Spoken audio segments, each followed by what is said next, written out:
কি করো মিঙ্গো?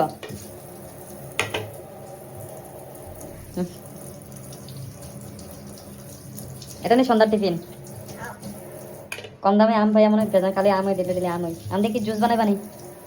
হ্যাঁ, মিল্কশেক। খাওয়াইলা খাইমু, খাওয়াই বানি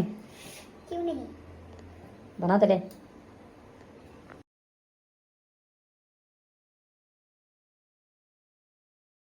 খাওয়ান যাইব তো না, খাওয়ান যেত না, পালাইতে লাগবো। দেখলে আজকে মনা ইয়ে মানে মিল্কশেক বানাইতেছে করে, বানাই খাওয়াইব। Mango milkshake with honey, honey flavour mango milkshake made by Mona. Processing এ গেছে কি আপনাদের? ওয়াও, মিল্কশেক बन गया मिल्कशेक। দেখি গিয়া মিল্কশেক কি বনছে এখন। এটা তো বেশ দারুণ হয়েছে, পুরো দোকানের মিল্কশেকের মতো হয়েছে, বাট এটা একটু তাজা হইব গেলে দোকানে তো কম দেয় না, মেটেরিয়াল কম দেয়, এখানে কিন্তু আমরা কিন্তু বেশি করে দিছি সব। Cheers milkshake. এটা কিন্তু আমরা নিজে নিজে বানাইছি মিল্কশেকটা, আজকে ফার্স্ট টাইম খাইতেছি।